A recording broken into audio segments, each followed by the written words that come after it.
Hi guys, and welcome to Fix Savers. Today we're continuing our DIY series on pool table videos, and we're going to be showing you how to mark your pool table ready to play snooker. Let's take a look.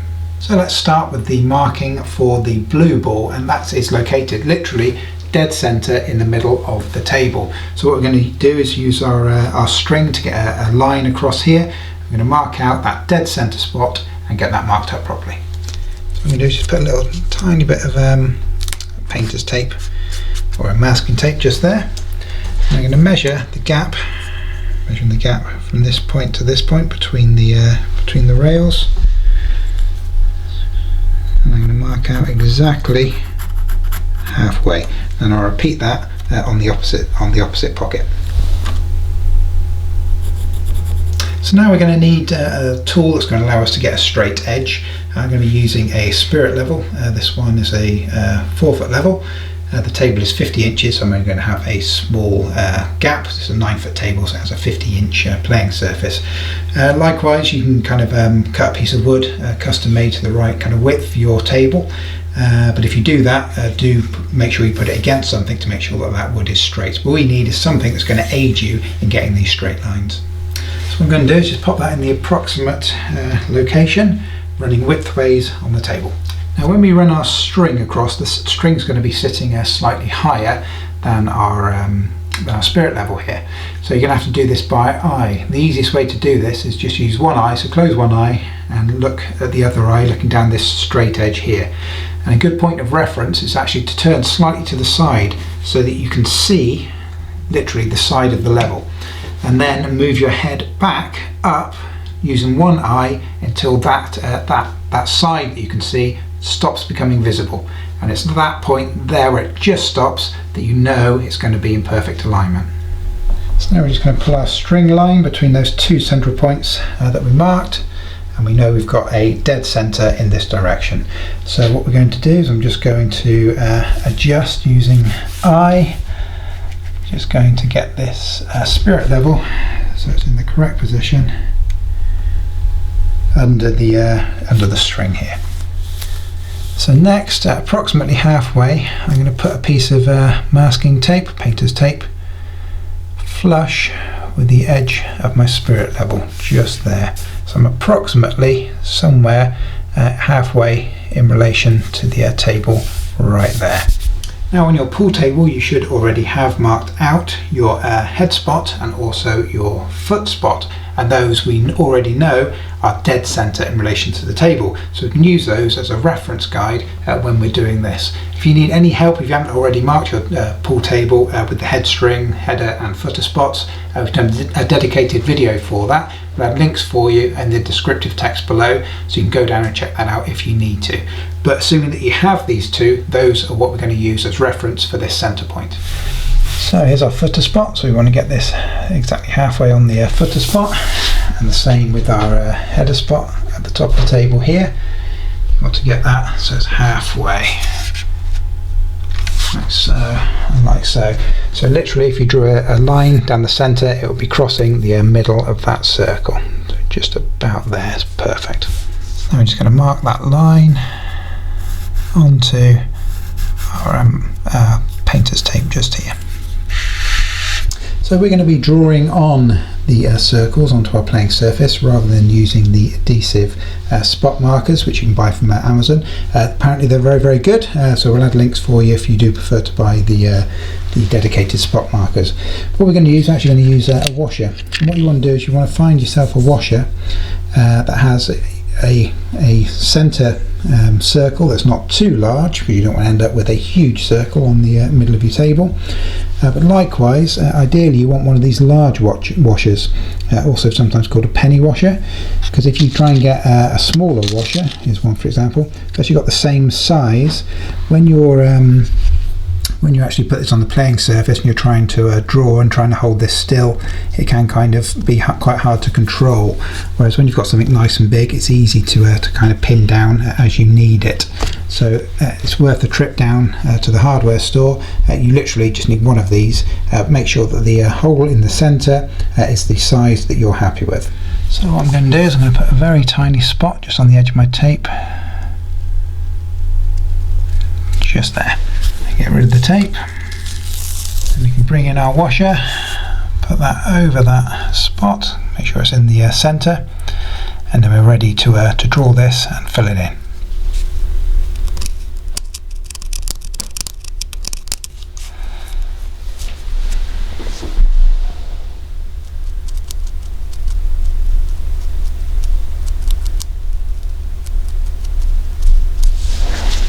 So now we're going to move down to your pink spot. Now the pink spot is in exactly the same position as your foot spot. So assuming that you already have a head spot and a foot spot marked out on your table, then you don't need to do anything further.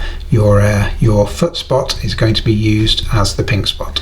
Okay, so looking at the black spot. Now we've done a dedicated video on this, which is the technical considerations when marking your pool table ready for snooker. And it's a really good idea that you check that video out before you actually undergo the process of doing this. We'll add links for you in the descriptive text below. Because this will vary depending on the size of your table. The marks that we've done so far, the blue's in the dead center, that's easy. Your pink is on the same spot as your foot spot, so that's easy. The black is a little bit more complex and it will vary depending on the size of your table. So please do be sure to check out the technical considerations video and make sure you've got all the information and all the spec for your specific table before you do this on your table. Now the black should be marked 1/11 of the length of the table from the rear cushion, and on a 9-foot table that is going to be 9.09 inches or 231 millimeters. Like I mentioned before, if your table is an 8-foot or a 7-foot, your measurement will be different. So please be sure to check out the technical considerations video before you proceed. But that's what we need for our 9-foot table that we're doing today. So let's get that done. So I prefer to work in millimeters. So what I'm going to do is I'm just going to set this up. So what I'm looking to do is get, because I'm working in millimeters, 23.1231 millimeters, which is 23.1 centimeters, and you need to get this balanced out between both sides to make sure that it's square. So you want to go backwards and forwards between the two until you're definitely at 23.1.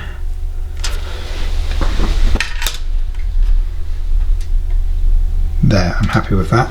And remember, of course, that it's this side which is the 23.1, not the back of your rule. So exactly the same as before, we get our masking tape, or painter's tape, and we get that aligned in the approximate center of our spirit level just here. So if I drew a line across it, it would be perfectly aligned with that edge of my masking tape. So next I need to mark out my center. Now my playing surface is 50 inches between the cushions, so I know that I need to mark this out at 25 inches. To help me do that, I'm just going to grab a set square, because that will transfer the measurement at the top of the cushion down to the bottom of the set square, and then I can measure forward from that point. Again, small little mark just there, and then get rid of the masking tape. Set that dead center.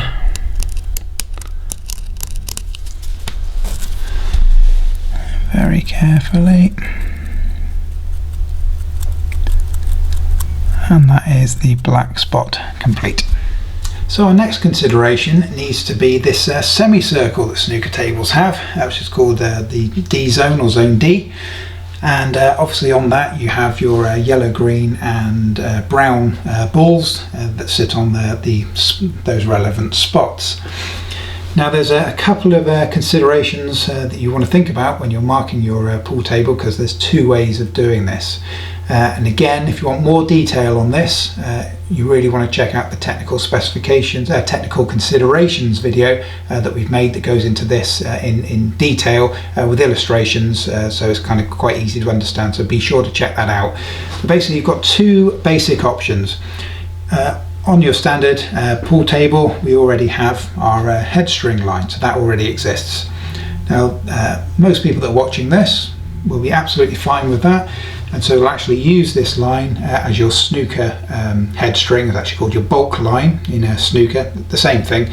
And so they'll draw their semicircle straight onto your standard head string line. That's one way of doing it. However, that's a slightly different layout to the layout of a proper pool table. And again, in that video, we actually overlay a snooker table on top of a pool table. And you can see that this line is in a slightly different position. It's actually a little bit further back than this line. And so your yellow, brown and green balls will sit relatively higher up the table than they would if you just drew a D line onto your existing head string. Hopefully that makes sense. If not, like I said, check out that technical specification considerations video.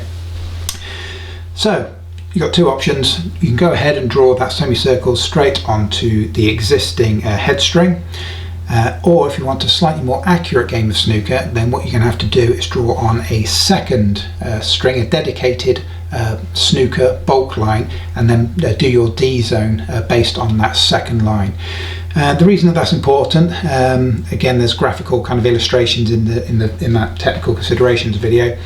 But if you're playing kind of up the table, coming off the reds, and you're coming in for the yellow or whatever, then the angle is going to be quite a lot different if the ball's in this position to then if the ball's in this position. So it does kind of change the game a fair bit. You can't get that accurate a game of snooker when you shrink the table size down anyway.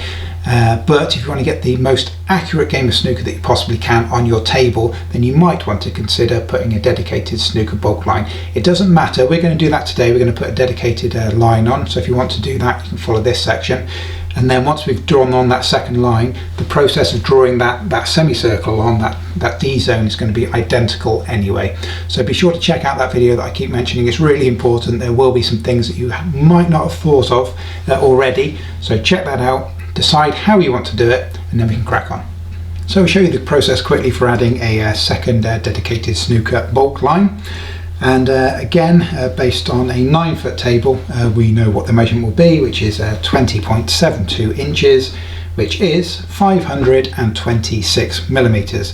Now, once again, that measurement is going to vary if you have an 8-foot table or a 7-foot table. We've got all the measurements in that technical specifications, technical considerations video, so you can go down and check that out if needed. But we need to do exactly the same as we did for the marking out the black spot. We're going to measure from the head cushion here, moving forward until we get the correct measurement which we want, which is 526 millimeter on a 9-foot table. So again, just make sure it's squared up, whatever your measurement is that you're aiming for. So it's the same on both sides. So I'm going to take a bit of masking tape and put that. I'm not putting that right up against the edge because I will be drawing a line across there. So I'm leaving a little gap in there this time. And measuring off of the cushion, I need to mark my center point at 25 inches, just there. So now I'm just going to draw from the center. I'm going to draw back as far as I can to the end of my metal ruler here. That last little bit where I need to go underneath the cushion, I'm going to finish that manually with a metal rule. So what we're going to do is go from the center as far as we can in this direction, then we'll go around to the opposite side of the table and come from the center out in that direction.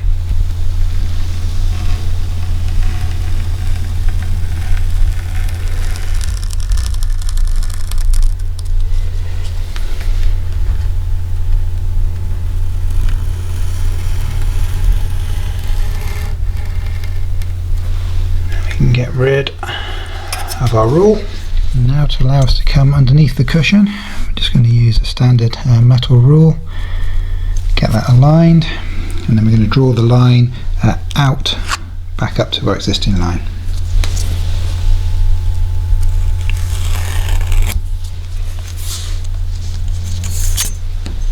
So now I've got my center marked here, so I'll just put a little cross on that, and then we'll just draw a circle there using that little cross that we've just made.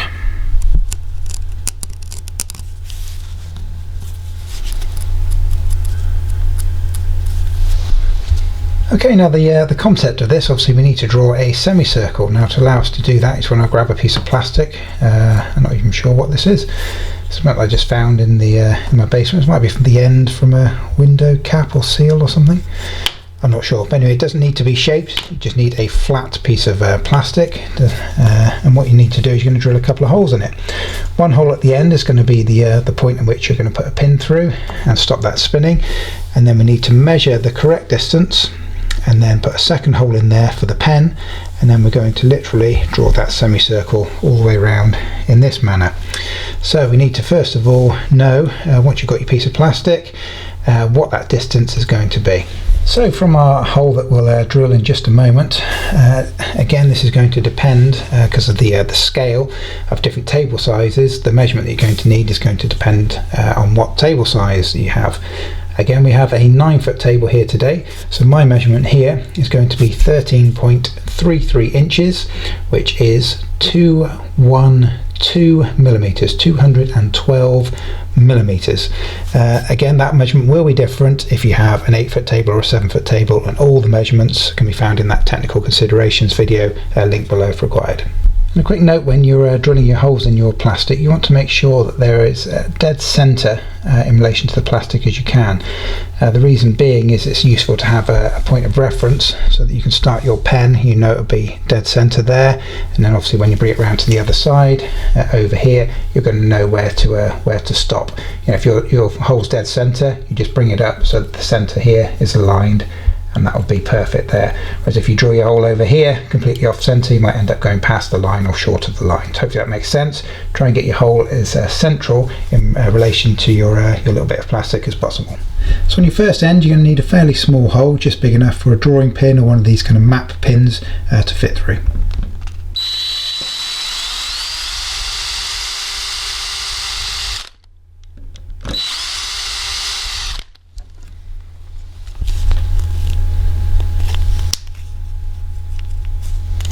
So next, take the measurement from the centre of that hole and mark where you want your other one. 21.2 for me, on a 9-foot table.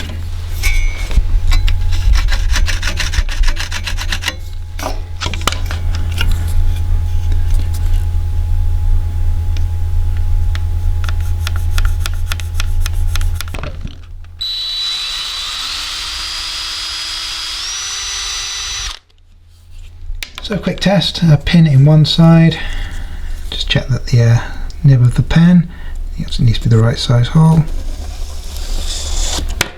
and there we go. So we can see that theoretically that should work perfectly.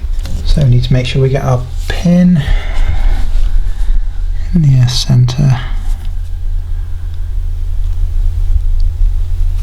just there.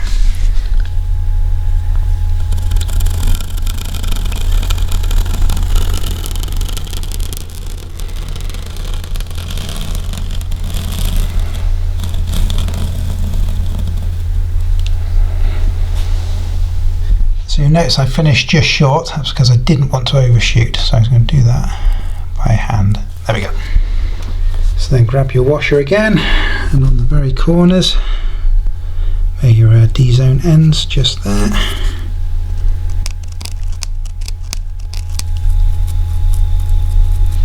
And repeat the process, identical on the other side of your D-zone.